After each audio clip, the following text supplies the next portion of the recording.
to Internal Audit, our dedicated Facebook Live series. Today's session is all about auditing human resources, and I will be joined by Chesshire, Internal Audit, Risk Management and Governance Expert, Audit Committee Chair, Visiting Lecturer, Trainer and Chair of our Southwest Regional Committee in the UK and Ireland. So we're very lucky this afternoon to be joined with John. HR audits can help identify whether an HR department's specific practice areas or processes are adequate, legal and effective. The results obtained from this review can help identify gaps in HR practices, and HR can then prioritise these gaps in an effort to mitigate the risk of lawsuits or regulatory violations. So grab a tea or a water. It is water, honestly. And we will delve into auditing HR. Just before we do, for those of you that perhaps don't know, I'm Liz Sandwith.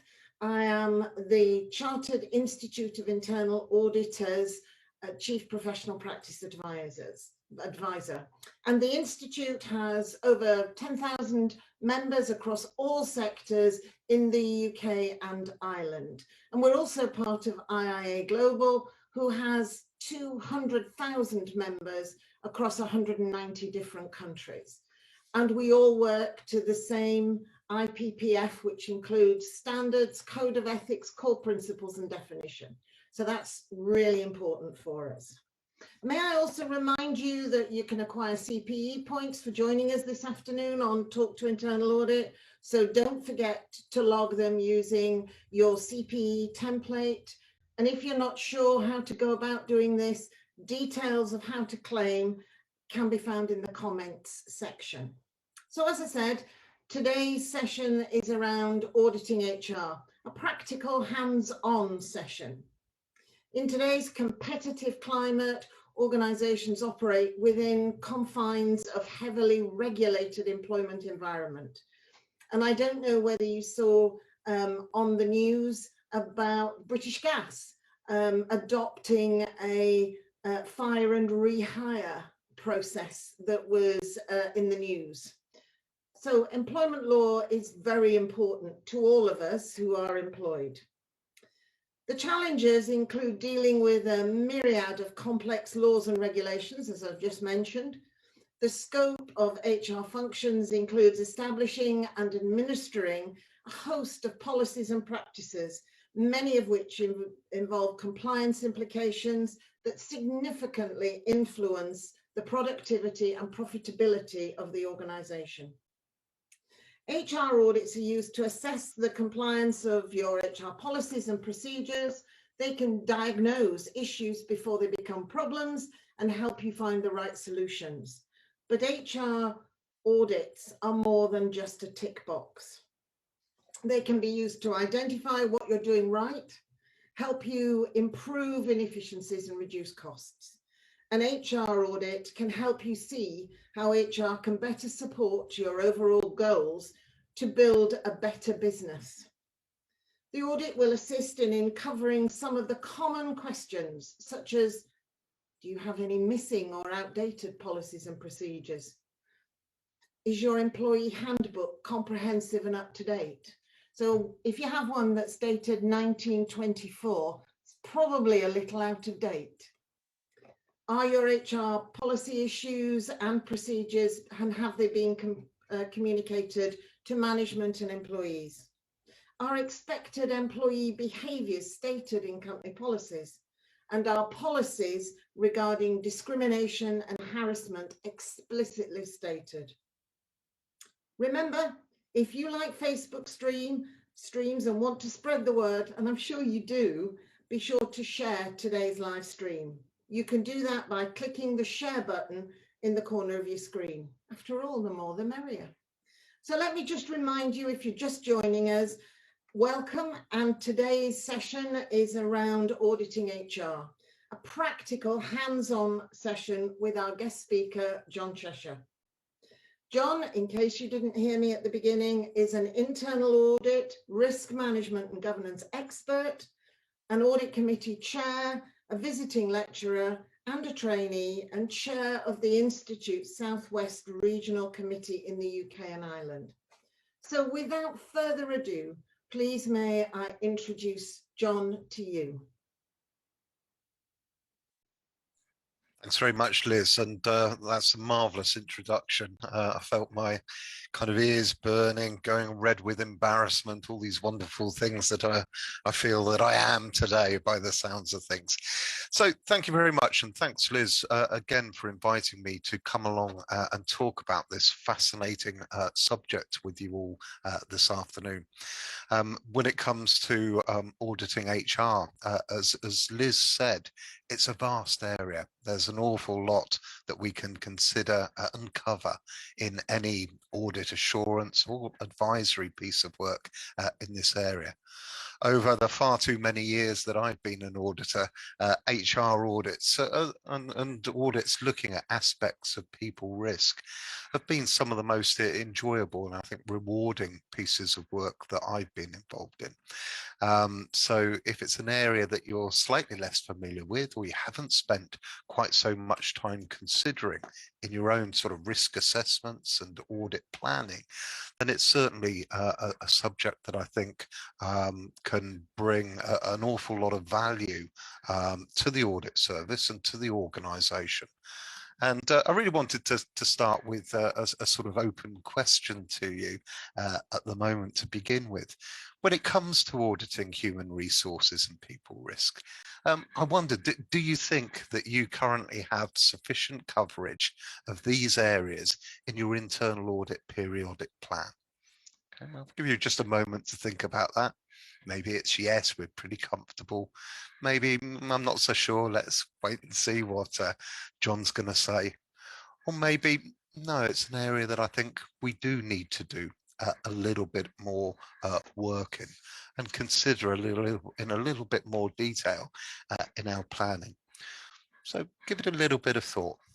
We'll maybe come back to that question again later in the session this afternoon.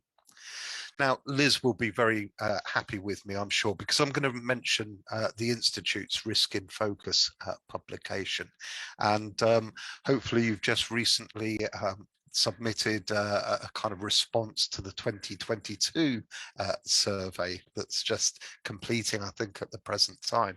If not, I'd encourage you to do so before it closes. But the 2021 report, obviously this came out in the autumn of last year, looking at this year and the year sort of ahead. And I'm certain that you saw within that publication, and it's a great read. So if you haven't looked at it yet, do download it from the Institute's website. There's some really interesting insights in there. But within Risk in Focus 2021, human resources and people risk came fifth in the Institute's sort of hot topics for internal auditors survey and in the associated report. Fifth. Okay. In terms of other areas of risk, only cybersecurity, regulatory risk, technology, and financial risks came ahead of human capital and talent management as areas of concern for heads of audit and chief audit executives, both here in the UK and in Ireland and elsewhere across Europe. More than 1 in 3, 35%, of the chief audit executives replying to the survey cited human capital and talent management as a top 5 risk. In the previous iteration of Risk in Focus, the figure was 27%. So this is an area of increasing concern for more heads of audit. The trend is upwards. And I think given the year that we've just experienced, it'll be interesting to see whether that trend continues. I've got a feeling that it might. And looking forward and attempting to crystal ball gaze, 37% of these chief audit executives said that they anticipated this area of risk, people risk, talent risk, human resources risk, being a priority area in 3 years' time from now. So I think we can see that this area of risk, it's certainly not a new area of risk. It's something many of us have been interested in and concerned about for a number of years. But if anything, maybe this is becoming even more important, more topical, more risky for our organisations, irrespective of the sector that they operate in and the size and scale of their operations. So why is HR such an important area? What are the drivers for these areas of risk and the concerns that our chief audit executives are identifying here?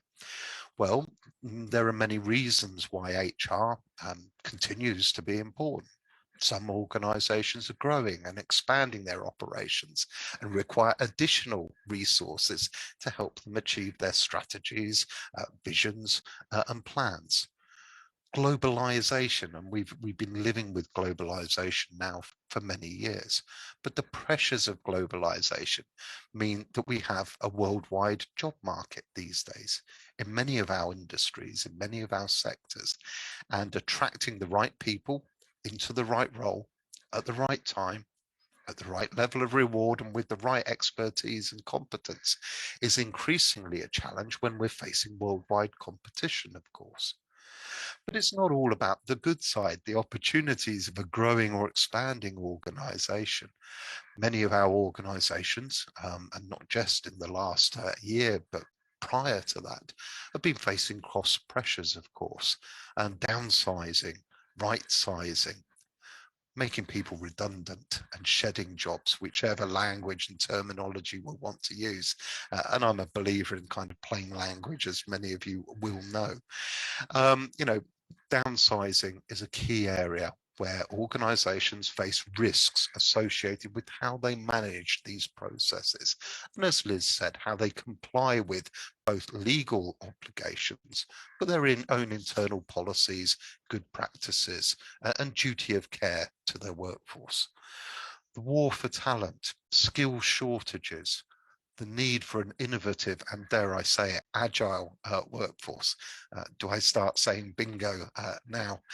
Emerging technology, mergers, acquisitions, the introduction of new capability, the establishment of new teams, compliance with new areas of law and regulation.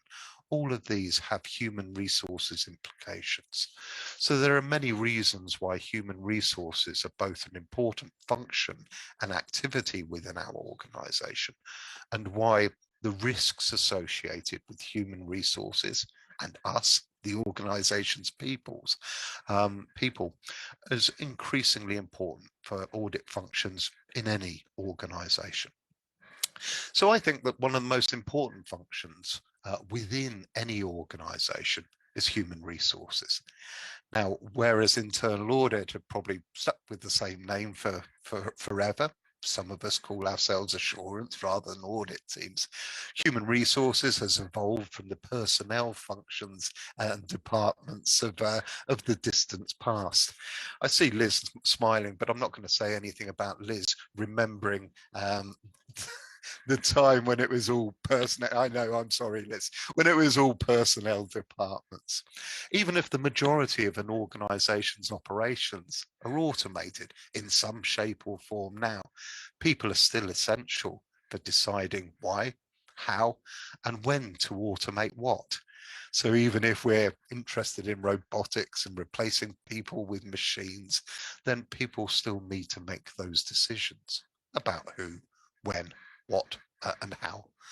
Making sure that the right people are in the right roles clearly helps the organisation achieve its objectives, and it can't do this without HR. Or in fact, most organisations can't. I do remember the news story just a few weeks ago, I forget which company it was, saying actually, you know, we're not going to worry about HR, we'll do it all ourselves. And, you know, we'll wait to see whether that kind of ethos takes off. But for most of our organisations, the reality is we can't do this sort of thing without people skilled in the area of human resources and human resource management, of course. Now, the business, its corporate strategy and human resources must be closely aligned, a bit like us and the same strategy and our work. There has to be that alignment between audit and the strategy. The same with human resources and the organisation strategy and strategic planning. As internal audit, we should be looking for evidence that the business understands and is forecasting and planning what skills, competencies, attitudes are required to secure competitive advantage, to maintain or grow market position, and to continue its long-term strategic relevance. In the public sector, the need to deliver more efficient, more effective services to meet the needs of our stakeholders and communities, again requires this alignment between human resources and strategic objectives in that environment too. And the same with the third sector. So this is important for any organisation anyway. Now, when it comes to workforce planning, this is an important strategic issue for any organisation. I've been very fortunate. It's one of the areas that I have audited several times. I think it's about 4 times in 21 years. Eventually I'll get it right and audit it properly. But I've audited workforce planning 4 times in my career. I've never seen it done well anywhere, actually. At a simplistic level, it feels like a reasonable subject, trying to understand what workforce needs we'll have in a year's time, in 2 years' time, in 3 years' time, to help deliver the key objectives we're working towards. And yet, the further we look out and the deeper into the crystal ball we glance, like anything, the more uncertainty there is. And the harder it is for heads of department, for business unit leads to predict their staffing requirements, numbers, skills, experience, mix between permanent staff and contracted staff, agency staff, full-timers, part-timers in the UK, in Europe, further afield. It gets a little bit tricky, but it's vitally important. Just because something's difficult, it doesn't mean that it's not important. And often the most important things are the hardest things. So putting aside sort of the strategic element of kind of workforce planning for a moment, we often associate human resources with what I would call JML, the policies and processes that govern staff joining, moving within and leaving the organisation, and all the activity that happens to these staff in between these key stages. So joining, moving and leaving. Perhaps that's a little too simplistic, but I've only got a small brain and I can remember about 3 letters at any one time on a good day. So it helps me think about some of the key areas of focus for human resources. But within those 3 categories, we know that there are numerous subcategories of activity too. There is this workforce planning element that we spoke about. There's recruitment, hiring, induction, probation, personal development, well-being, an increasingly important subject, as we've all seen over the last 12 months or so, with the changed environment in which we're all having to work and deal with life and the challenges that come our way. Performance management, promotion, resignation, retirement, redundancy, industrial relations, all fit under these headings of joining, moving, and leaving. And as well as these standard areas of activity, where, as Liz said, HR often taking the lead, and if they're not playing an active role all the time in all of these areas, they're certainly providing the policy and procedural backdrop by which managers like ourselves have to operate these practices within the organisation. But furthermore, there's a range of much more sensitive matters that HR must help management address. These include issues to do with misconduct, grievances, formal complaints of bullying, discrimination that Liz mentioned earlier, harassment, as well as potentially allegations of criminal wrongdoing. And it makes sense that if an HR function manages these delicate situations well, or contributes to the effective management of these situations, then it will serve an important role in reducing the financial, reputational, and legal risks that our organisations face. So a pretty important role there. Now, when Liz asked me to talk a little bit about HR this afternoon, I did think about the different activity that HR undertakes. I summarised some of that just a minute ago, but I also sort of, being a kind of list person, I put together a bit of a bullet point list of some of the areas of activity. It took me about 10 minutes really.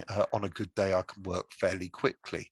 In that 10 minutes, I came up with, just looking at my notes here, about 35 areas of activity that HR undertake in a generic standard organisation.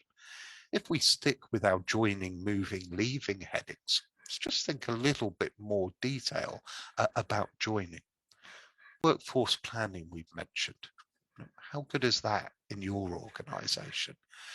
Developing up a strategy or a strategic plan for the HR function and how that relates to the organisation's strategy. There's probably a little bit of chicken and egg here. The HR strategy should contribute to thinking about the organisation's strategic plan, and in turn it should be informed by what the organisation needs and the direction that the organisation's going. So a little bit of chicken and egg perhaps there. But also under joining, we could think about recruitment. We could certainly think about induction, and different organisations do different induction in many different ways. I remember my first sort of induction in the first organisation I joined after university, and induction, and if you like, basic training, so to speak, totaled 16 weeks.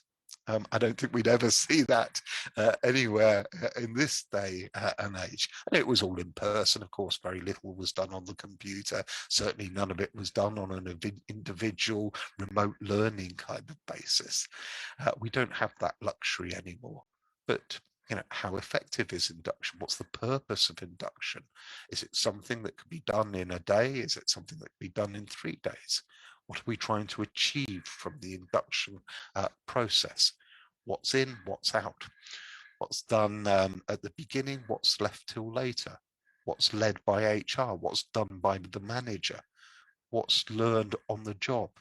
Lots of questions to ask and to consider there. Under joining, we have the probationary period that many people serve when they first join an organisation. We know the principles behind it, but is it a month? Is it 3 months? Is it 6 months? Again, different organisations will have different approaches. Learning and development may feature under the joining element, for argument's sake. Remember, this was a 10-minute list. You may think it sits better somewhere else, but I suppose there's the induction training and the initial training that people have to do. But this, of course, is an ongoing activity throughout the time that someone is within an organisation. There may well be elements to do with bringing to people's attention the contracts that they sign as part of the taking up of employment, and how those contracts align with employment law, of course.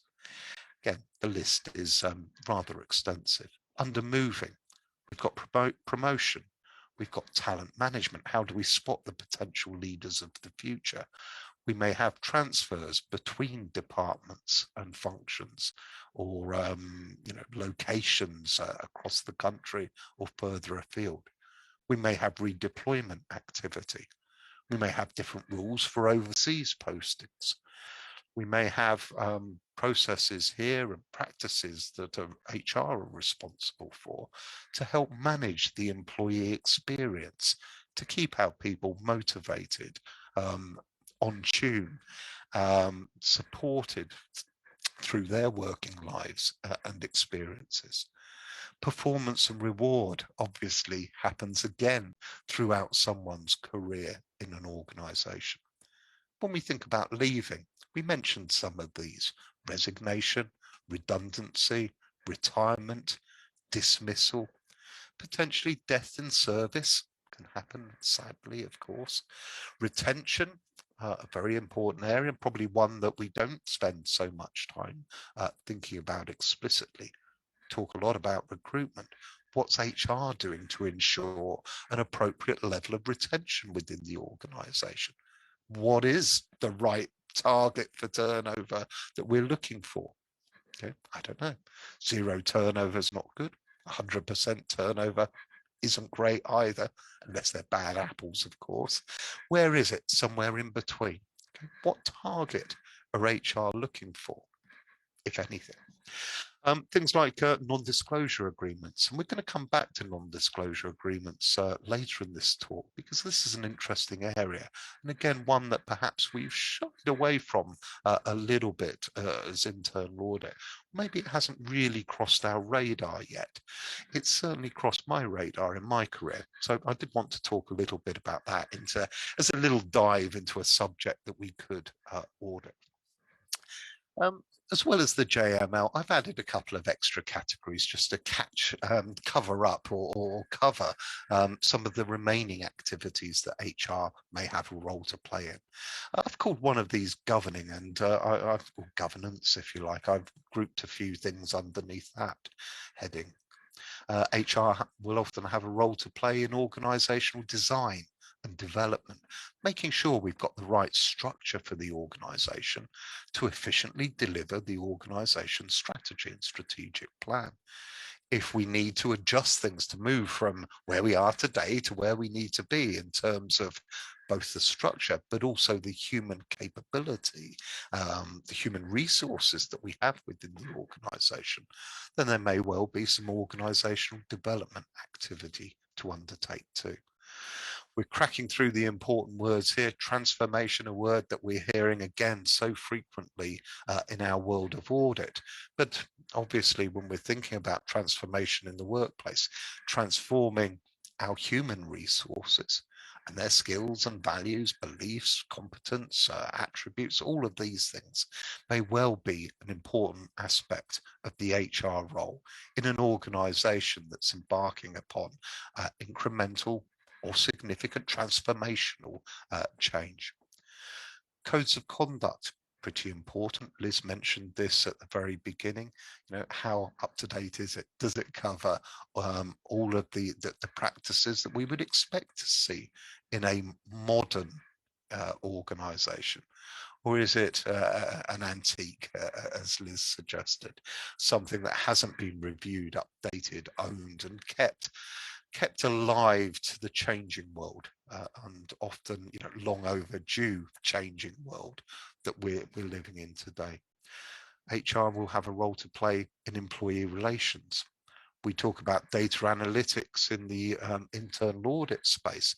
What about the people analytics that HR should be able to pull up on their own dashboards and computer systems to give me, or indeed the board, a view of the important areas of human resource, I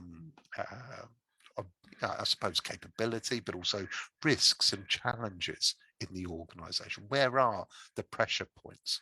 What traffic lights are going red here in each of the things or areas that we've been talking about? What about well-being, health and safety, and old favourites like payroll and allowances and the payment of these additional sums of money to team members? We've got diversity, we've got inclusion, hot topics, and quite rightly so for many, if not all, of our organisations. Dispute resolution, because occasionally things do go wrong and there is breakdowns in communications between management and staff or groups of staff. So how are those resolved, and how can HR contribute to the management of risk in these areas? What kind of delivery model have HR got?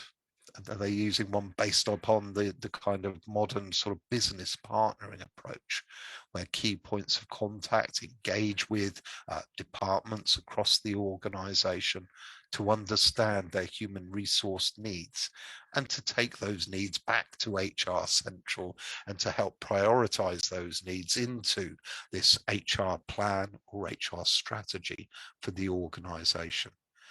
Long gone is the day when, or I hope it's long gone's the day when HR just delivers services to the business without asking, what services do you actually want from us?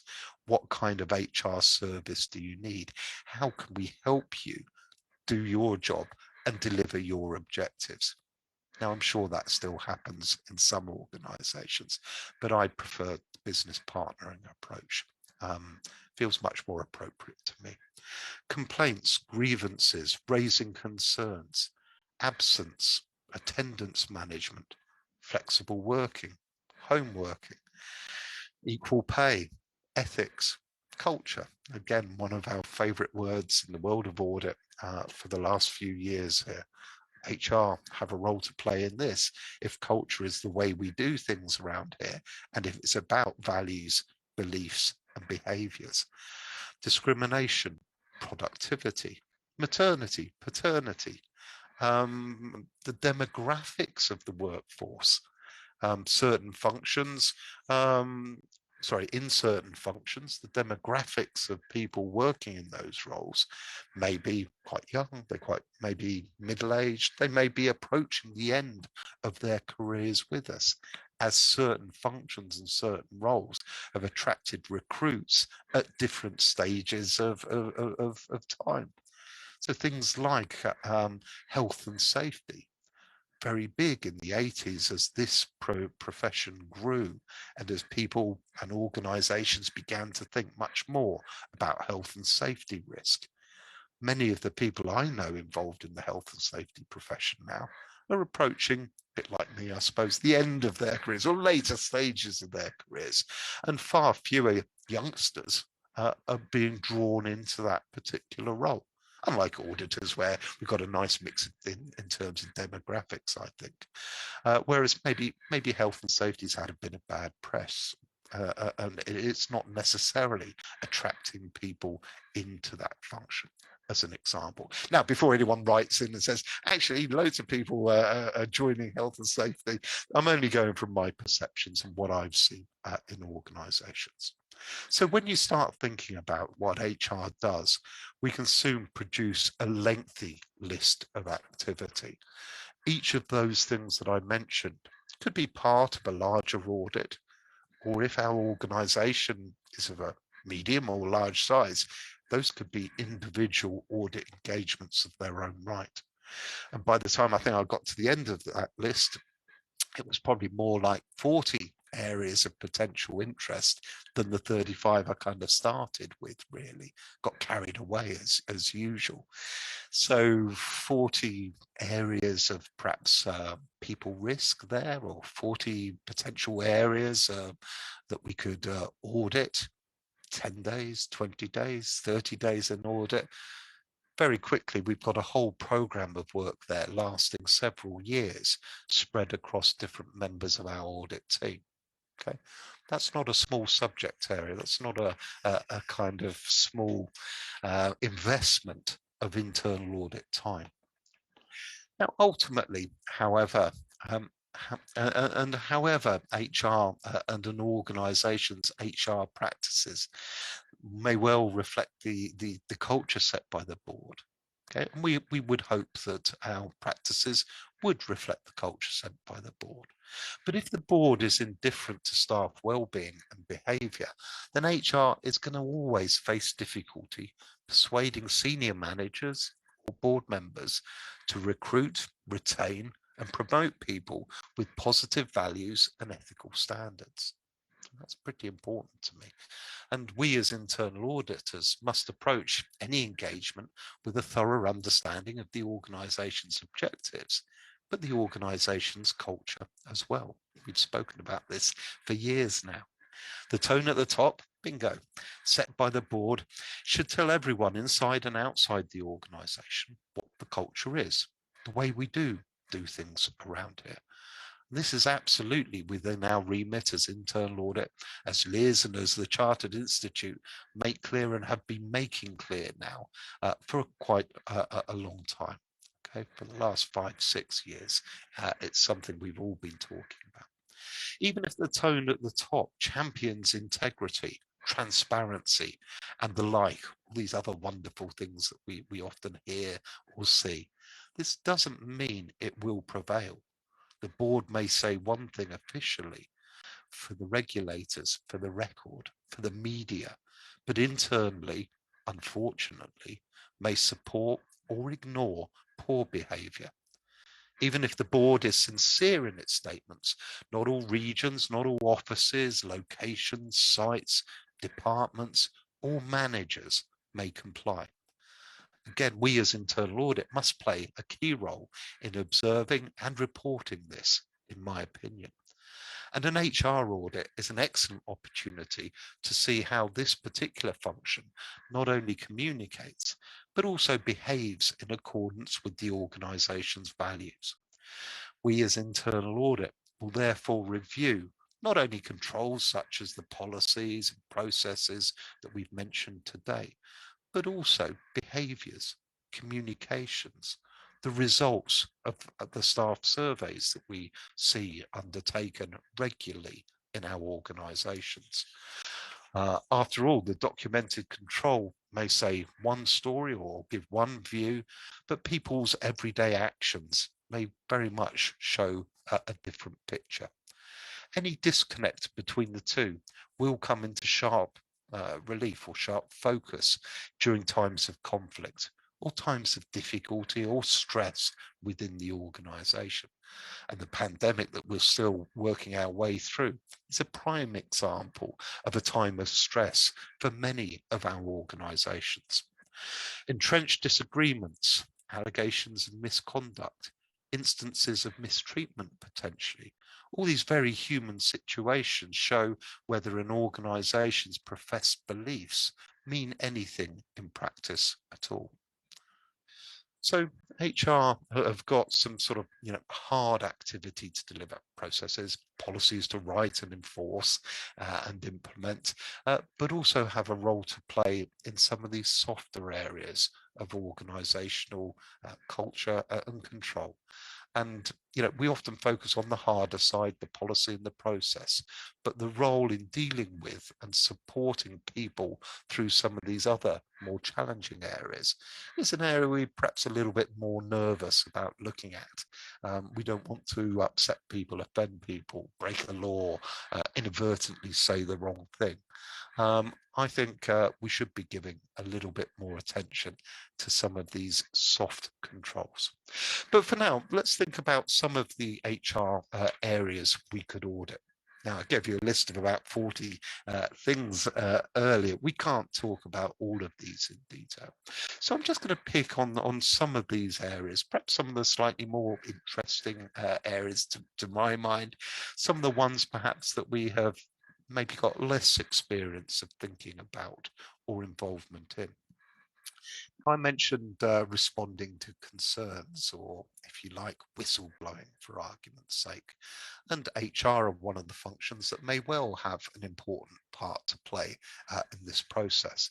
We'll come on to our important role potentially in this area too in just a minute. But whistleblowing or raising concerns procedures are a tool that many organisations use, ideally in accordance with the Public Interest Disclosure Act here in the UK, or the Protected Disclosures Act in Ireland, of course. Although many senior managers may feel a little bit nervous about an anonymous tip line, it's essential for staff to have a channel through which they can safely report serious concerns, anything from bullying to fraud or other criminal activity. It's an important tool for any organisation here. And I think it's in the organisation's interest to encourage speaking out or speaking up, whether openly or via some form of whistleblowing channel. If something is badly wrong, then staff need to be able to tell managers about it. But if managers can't or won't listen, staff need a further mechanism then to alert those who will. Not having speaking out mechanisms presents serious risks for an organisation. The organisation will miss out on the benefits and opportunities of such early warning systems. Okay. Worse, a lack of confidential channels implies a culture of defensiveness and a lack of trust. Few organisations are going to thrive in such circumstances or a culture of this kind of nature. So maybe it's for us as internal audit to understand what the whistleblowing or raising concern procedures are and how confidently staff use them. In some cases, internal audit may have a role in the procedures themselves. Why is that? Well, our independence and objectivity, our professionalism, and the way in which we're trusted as a bit of a moral compass for the organisation make us an obvious choice. However, depending upon the role we play ourselves in the whistleblowing process, we may have to step back from the associated assurance engagements. In my last role as Chief Assurance Officer, I was also the whistleblowing officer for the organisation. Not a role I particularly wanted, I must admit. I think those of us who have been involved in whistleblowing know that there's never good news really that comes out of these things. People come use the whistleblowing route for a number of reasons, and often the situation's very complex, long-standing, and require, like any kind of investigation, a lot of time to kind of get to the kind of truth and reality of what's going on. And it always was interesting to me to kind of think, a week's gone by, no whistleblowing, is that a good thing or is it a bad thing? And I was always surprised at and disappointed, to tell you the truth, at the lack of use of these whistleblowing or raising concern processes that we had. Given the kind of nature of the organisation, we weren't perfect. And I expected there to be far more use made out of these vehicles and avenues than there ever was, despite regular reminding, encouragement, the fact that audit who were trusted to do things properly in the organisation were involved in this process. So, no calls to the whistleblowing line doesn't necessarily mean everything's hunky-dory and we've got nothing to worry about, even if that's how it may be viewed by some of our stakeholders, of course. Now, once internal audit either initially assesses allegations or investigates them, it can't provide independent assurance over the framework if we're part of that framework, of course. If we do stand apart from the whistleblowing mechanisms, then we can conduct independent and objective assurance or consultant engagements looking at these practices.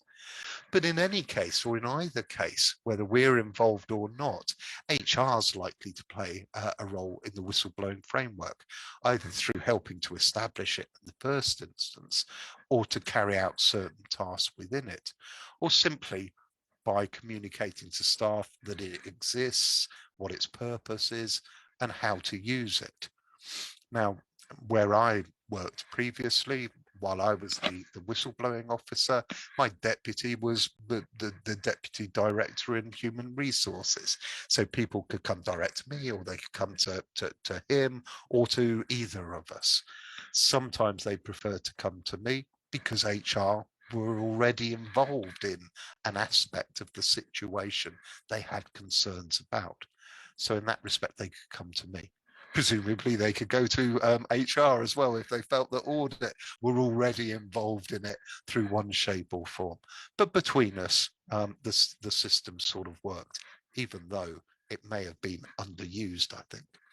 If internal audit observes that human resources role in whistleblowing doesn't support objectivity, anonymity, and thoroughness in addressing staff's allegations, that's worth pursuing.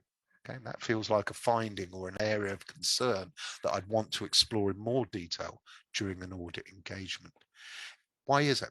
Is it because HR doesn't understand the value and purpose of whistleblowing? Does it not understand the controls needed to maintain staff confidence in the mechanism? Or is it because the tone at the top proudly broadcasts the existence of a whistleblowing process, yet doesn't truly support it? These are the kind of questions we can and must, in my opinion, seek to answer. We don't like these easy challenges, of course. But we also know that staff complaints and grievances don't always come through whistleblowing channels. Human resources has a major role to play in helping managers respond to problems in their own teams and with the people that they're working with.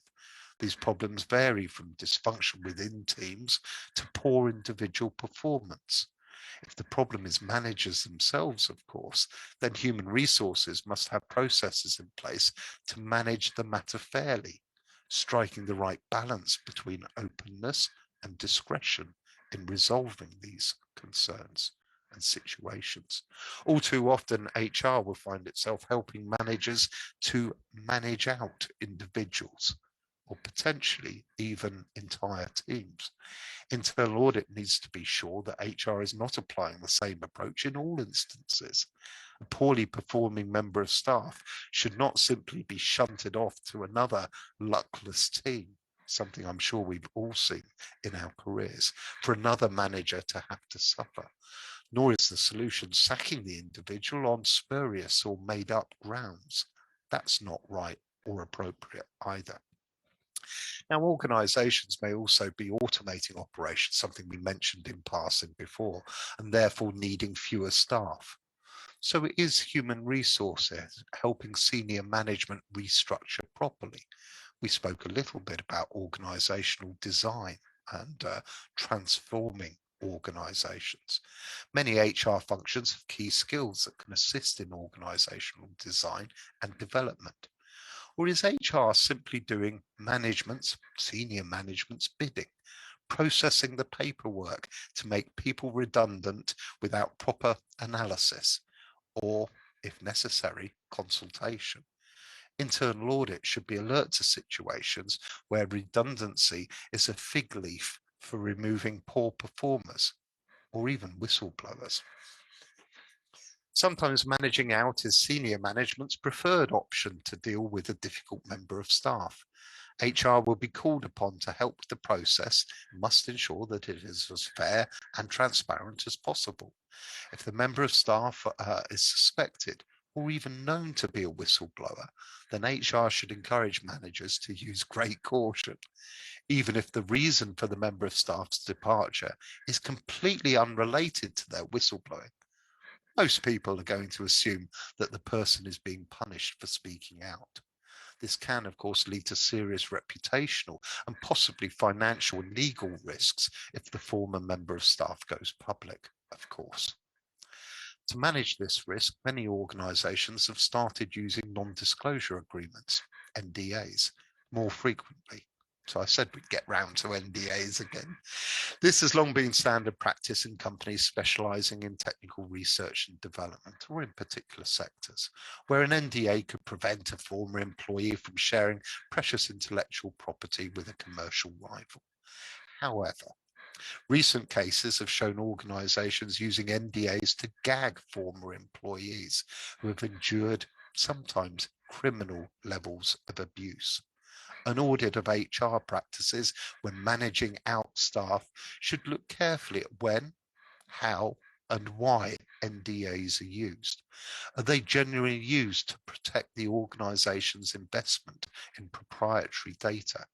Or are they an abuse of power designed to protect senior staff members who have engaged in unethical or even criminal activity?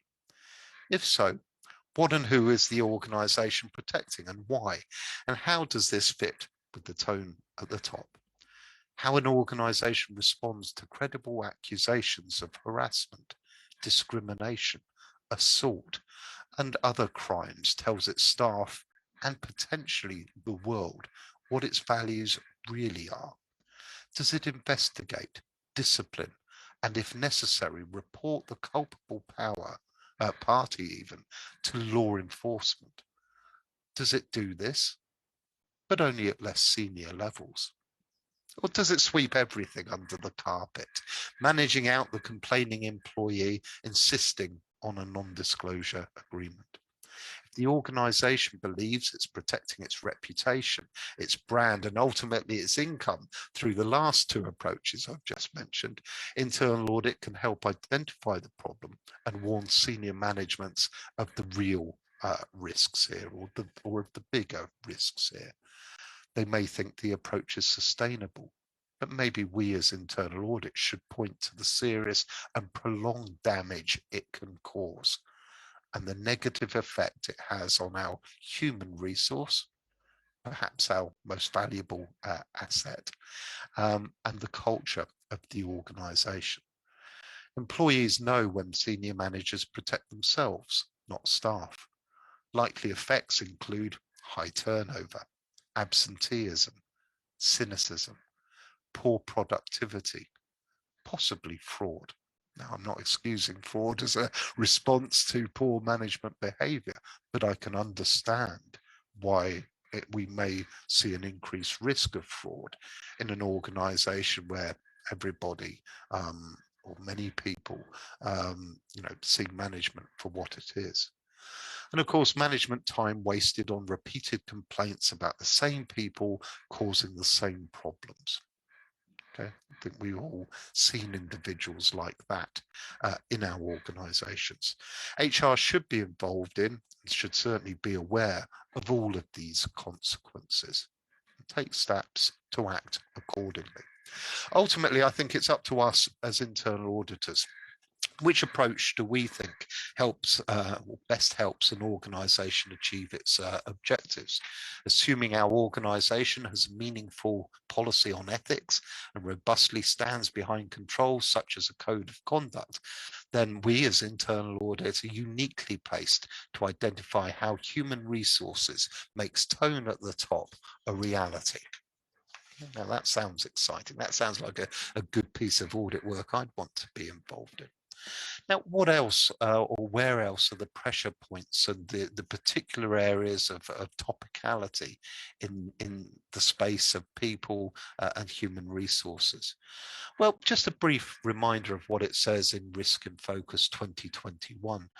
There's a lovely little table there that talks about priority areas in human resources for internal audit.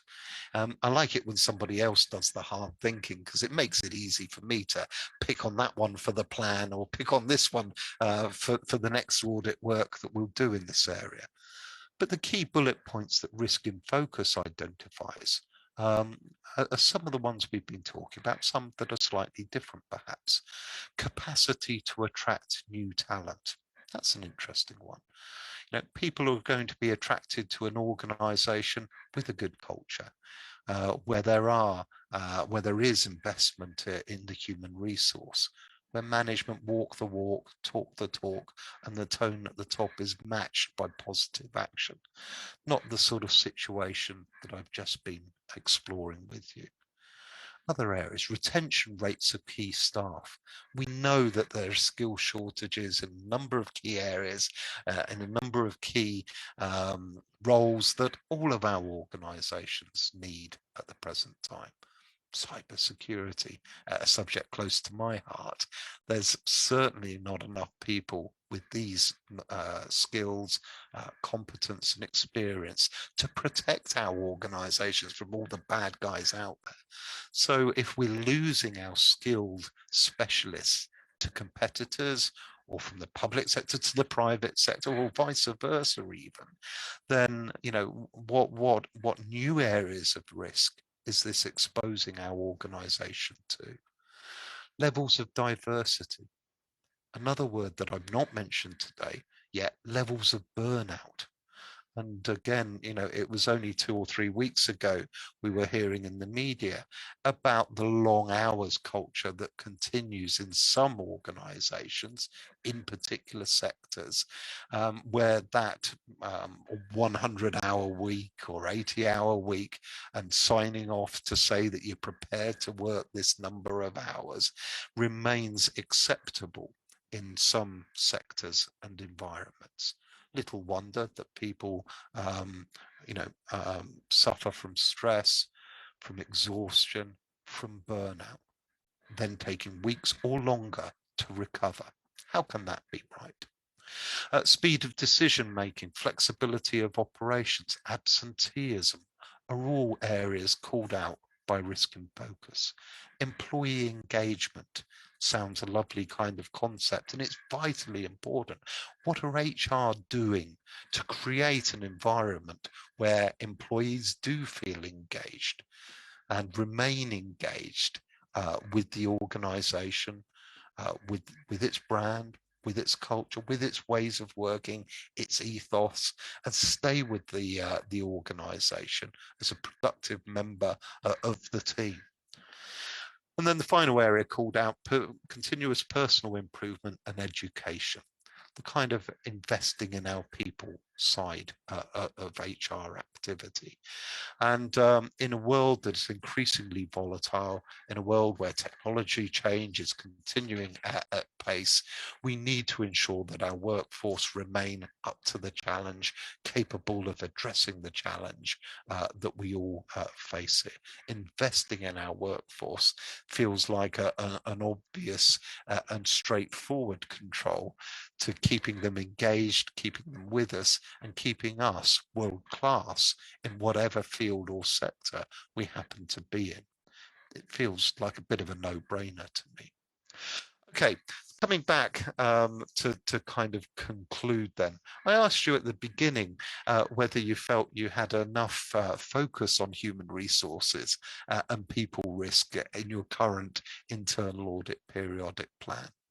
So in a way, I'd just like you to think a little bit about this once again. So when it comes to auditing human resources and people risk, I'd like you to think a little bit about whether you should include greater coverage of these subjects in your next internal audit periodic plan. Maybe it's a yeah. After all, 40 areas in 10 minutes, that's a lot of things that you could look at. Maybe you think you've got it about right and there are other priorities. Maybe you think, actually, you know, we're okay.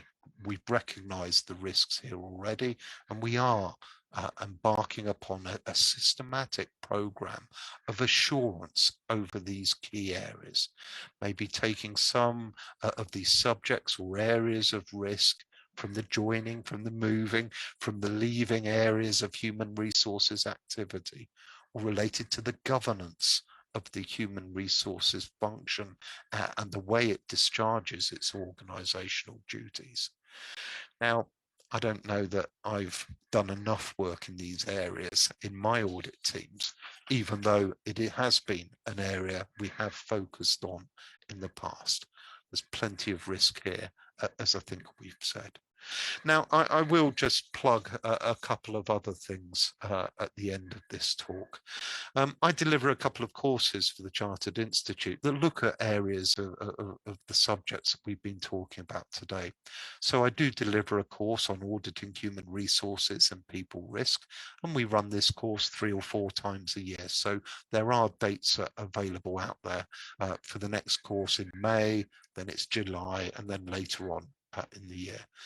But I've also developed a new course for the Institute that we're running for the first time in May, I think it is, on auditing staff welfare and wellbeing risk, given the topicality of these subjects.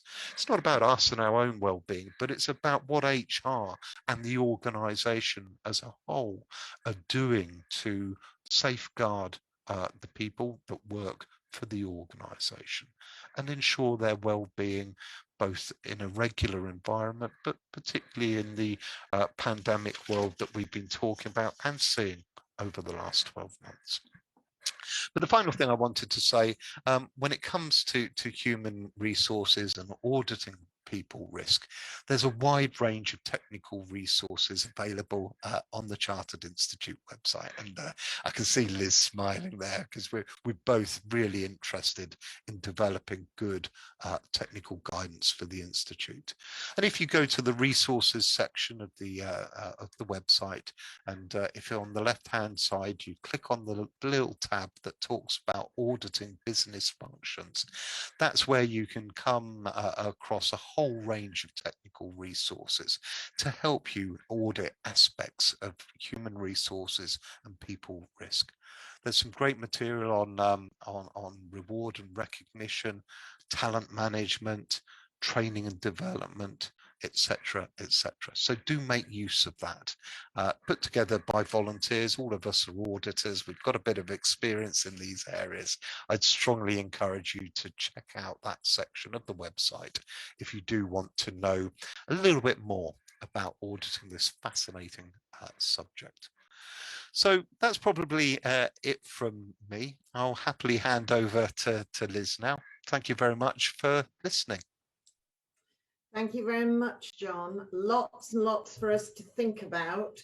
And just before I pick up on a couple of points, just to remind people, if they're just joining us and have been listening to you but are not quite sure what it is we've been covering, although I would question that.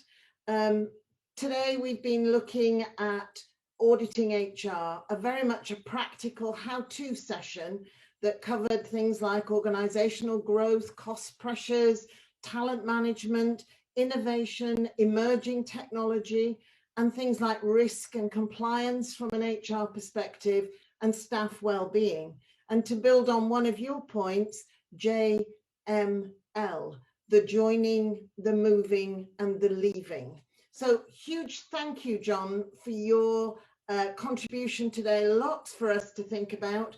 And I was just minded to say, one of the organisations I worked with, when you raised the point about whistleblowing, 90-odd thousand staff, no whistleblowing issues at all. So we changed the language from whistleblowing to speak up.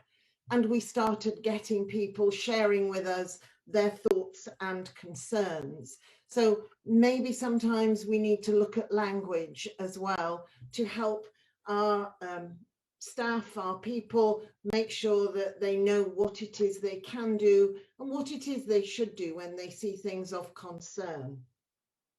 The other thing I was minded to think about when you were, again, talking about whistleblowing, I worked for a company that was owned by a German company, and they had a whistleblowing policy. We're going back a few years now. And, you know, they talked about a line, an anonymous line, where you could pick up the phone and talk to someone if you had concerns. And as part of an audit, perhaps you won't be surprised, I tested the line to make sure that it was working. It was. But unfortunately, the person on the other end who I wanted to share my concerns with spoke German, and only German. And so although we'd done something that sounded positive, actually for the English speaking members of staff, actually it wasn't any good at all. So that raised some concerns, and one of the audit findings from that piece of work.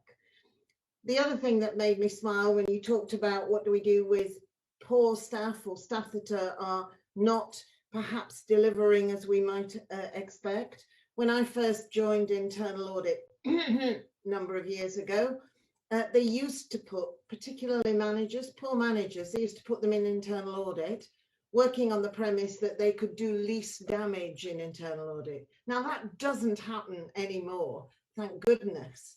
But, you know, I can still reflect on that. And your conversation today brought some of these thoughts back to me. But may I say a really huge thank you for joining us today, for sharing your thoughts. 40 different areas that you managed to identify in 10 minutes. Gosh, that gives us a lot to think about. I wonder how many areas we could all think about if we put our mind to it for 10 minutes. Just to remind you that are listening, the live stream is available afterwards. For those of you who want to share it with your colleagues, friends, maybe there's somebody in your internal audit team about to do an HR audit. Make them listen, or suggest they listen to what John has had to say.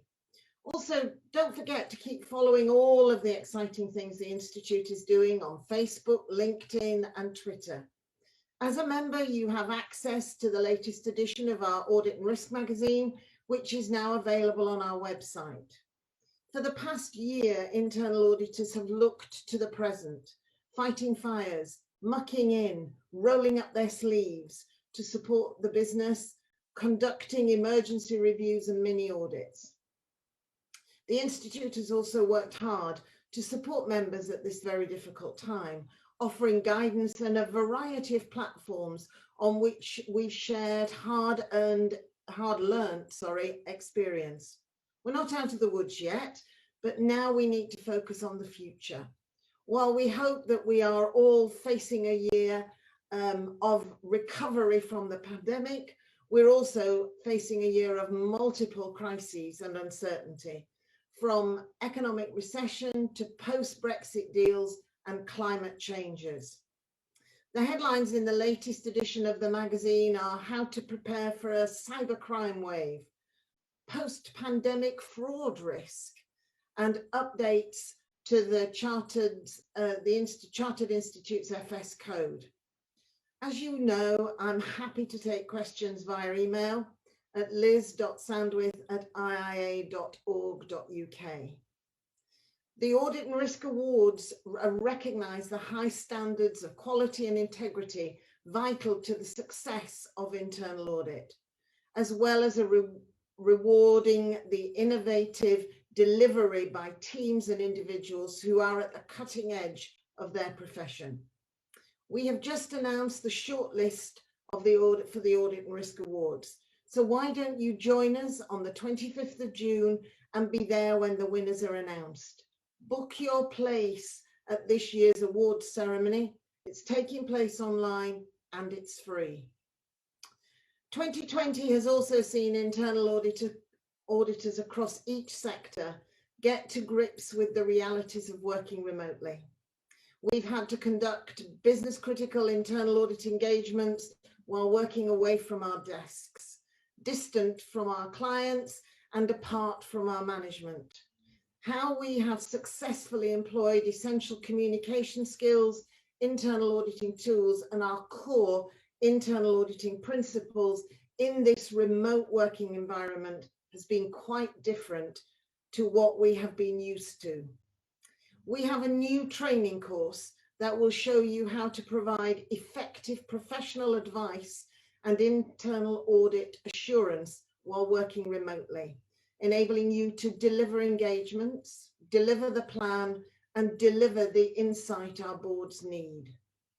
In other news, the Institute has recently launched a brand new community hub for all of you to get involved, a gateway to all our community-focused activities and endeavours, including our virtual forums, regional networks, and volunteering opportunities.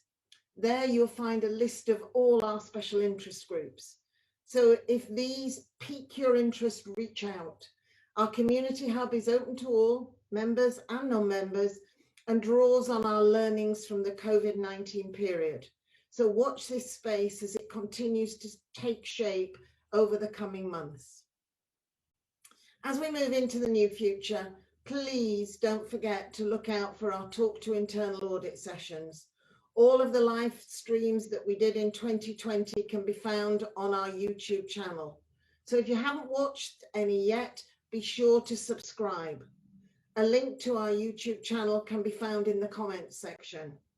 We will continue to share with you our thoughts regarding specific challenges, along with input from colleagues, members, and guests. So please stay in touch. If you have any specific topics you would like us to cover, please share your thoughts in the comments box. Remember, talk to Internal Audit because the Institute is listening. Take care, stay safe, And huge thank you, John.